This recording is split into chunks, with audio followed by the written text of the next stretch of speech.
Scientists are looking for recruits with planetary vision for a mock mission to Mars.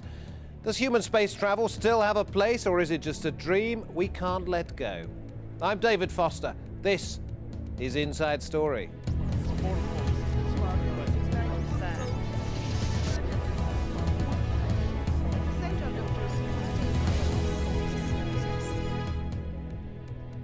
Hello and welcome. Would you volunteer for a trip into space?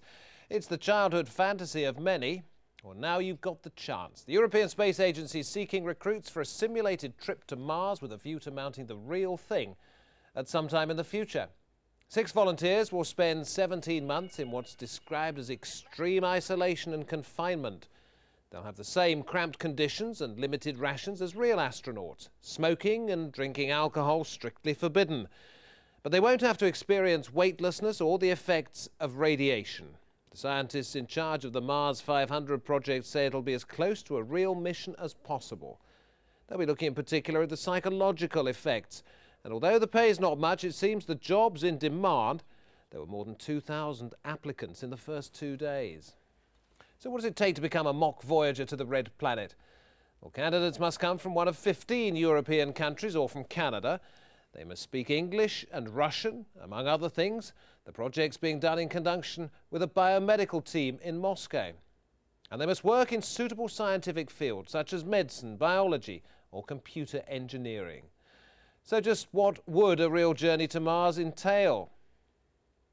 Well, the European Space Agency believes it could take about 8 months to travel to Mars. Because Mars is so much further from the Sun than Earth, there are only a few times when it's right to make the journey.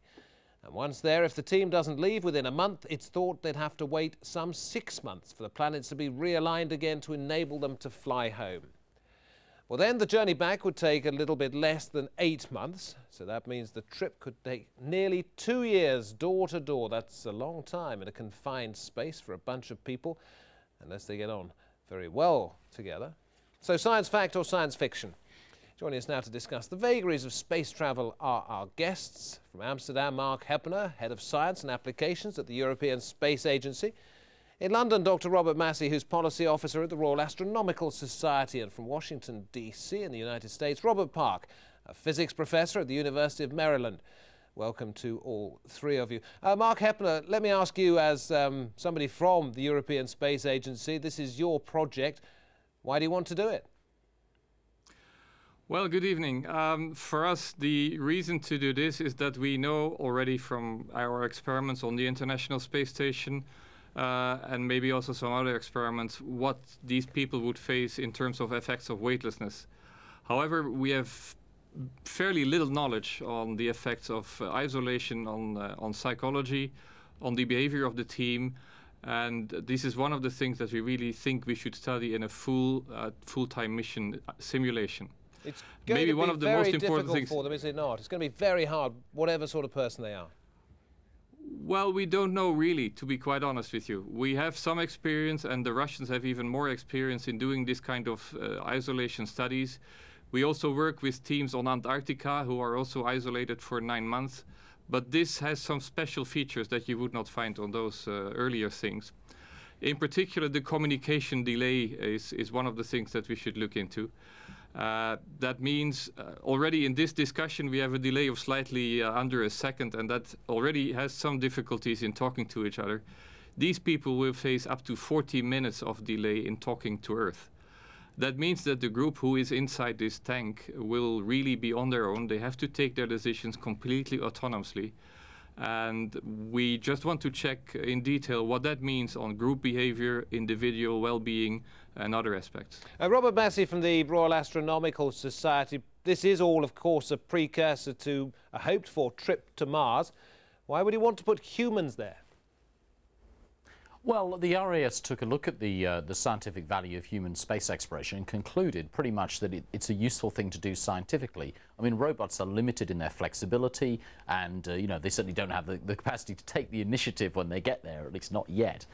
So there are scientific arguments for sending people to Mars. We do have concerns about distorting the science budget. In other words, if all the countries that make up the European Space Agency poured everything into this, you know, the impact it would have on other science, on other space science and astronomy would worry us. But I think if that argument was settled, we'd be, you know, we'd understand the scientific benefits. You know, the idea of going to Mars to look for life is really, if you like, the holy grail of astronomy.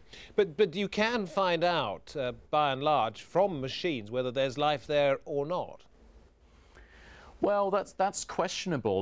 The flexibility that people bring is essentially, look, if you have a rover driving around the surface of Mars, even with some quite advanced tools, okay, you can have a camera, you can swing it around to look at things, but it moves very slowly. You know, decisions have to be taken for it on Earth. It's a very slow process. If you've got people up there and they see an interesting green patch on the underside of a rock, they can go along and pick it up. It's sometimes questionable whether a robot's best equipped to do that. I'm not suggesting, though, that we shouldn't be investing very heavily in the Aurora program, which the European Space Agency is advocating, which Britain signed up to use robots to do just that. But I would certainly accept that people can add something else to it as well. OK, let's go to Washington. Robert Park, we talk about a small delay. It's pointed out that it would take 40 minutes for any sort of communications from space.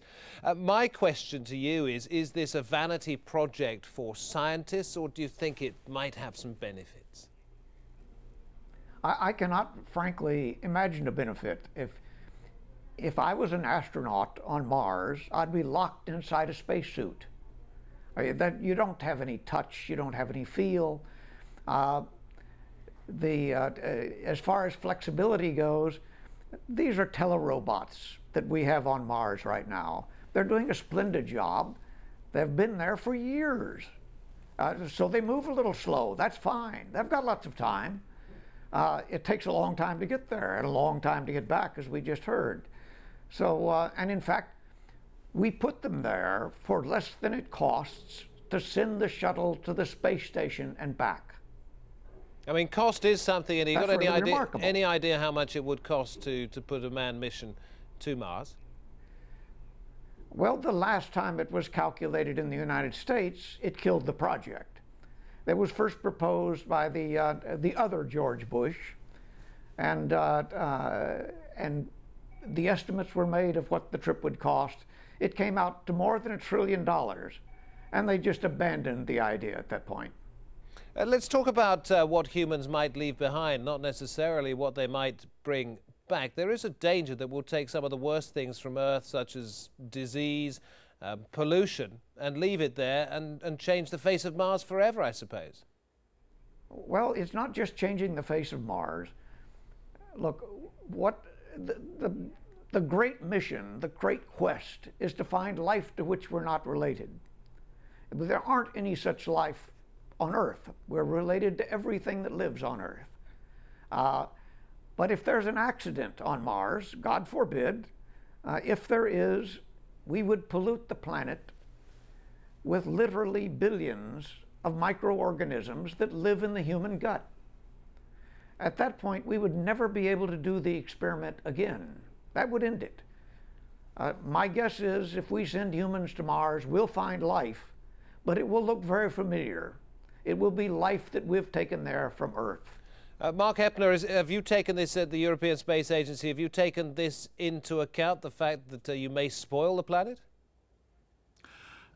Of course, this is true not only for human missions, it's a real concern also for robotic missions we are planning today. As Dr. Massey also said, in the Aurora program we are sending robots to Mars to do also some studies. And this issue of planetary protection is something that you have to take into account for every mission that you send to Mars. However, that being said, this is in our view a technological problem that can be solved both for robotic and for human missions. The challenges are the same, the technical solutions may not always be identified today, but I don't see that today as the real showstopper for a mission like that. And Robert Massey, just to give me an idea what it is about space travel, going to new places, that really gets people such as yourself so excited. Well, I mean, you know, the prospect of going to Mars, doing something as exciting as that, of course, that excites everybody. You know, the cautionary note I have is it's been 20 years away for a long time, and, you know, my hunch is that it's still some way off before we actually take that step. And I do accept what a colleague in the US was saying, which is that this is an extraordinarily expensive undertaking, and we need to find much cheaper ways of doing it, and we need to solve the technological problems about avoiding contaminating the planet as well. But I don't think that means we should rule it out forever. And certainly, you know, I can't imagine the idea of actually going to another world is a fantastic one, and they're very enthusiastic about it. That's not to say that I want to slash the science budget to accomplish that. And I also would absolutely accept that the cost of missions like the International Space Station has been inordinately high, and you know, next time we go through this process we have to think much more seriously about that. All right, let's go back to Brussels, talk to Mark Heppner from the European Space Agency. Imagine if there's somebody watching this programme who thinks, I fit the bill for this, I'm just the sort of person you're looking for. What qualities would they have to have? Well, actually, it's very much like going through a real selection process for becoming an astronaut, with some exceptions. As you said in the introduction, we will not do weightlessness. You cannot do that on Earth for such time. We will not test radiation, so we also will not put these people in centrifuges, the big things you sometimes see when an astronaut selection is on. For the rest, we check physical health. We check on some psychological scales. We check on capabilities, expertise, and certainly we will check on the team composition as a whole. As you said, we're talking for about 6 people working as a team together. Indeed, in this case, really being a very isolated team, so people must be able to be depending fully on each other. And these things we will test also in this case. We will go through first paper selection process. In the final rounds we will do interviews, medical selection, and then also training. And what sort of living quarters will they have? How big will it be for them? Well, actually, I think it's even a bit more spacey than a real mission would look like. We have 4 interconnected tanks, a total volume of 550 cubic meters.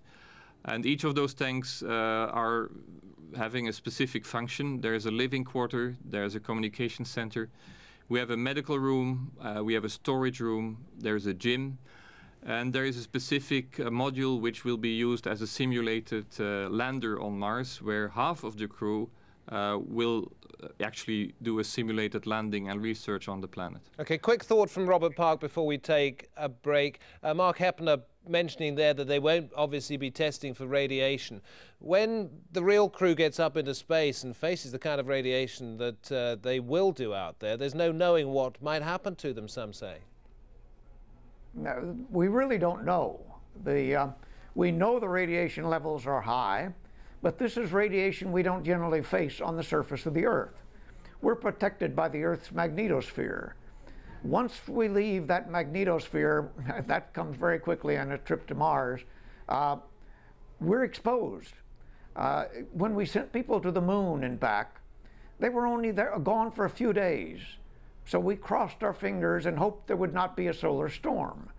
If there's a solar storm of any size, and there will be in the amount of time that it takes to go to Mars and back, that could be deadly unless they seek some kind of protection. Now we can't shield the spacecraft. It is just simply too much weight involved. In fact, what they have talked about is having a storm cellar on board, which is essentially a lead-lined coffin. And they would hop in the coffin and wait till the storm blows by and come out again. Yeah, well, on that happy note, we're going to take a break. We will return, plenty more still to talk about. 40 years ago, it was every child's dream, but in today's world, with all the problems we face, shouldn't we be more down to earth?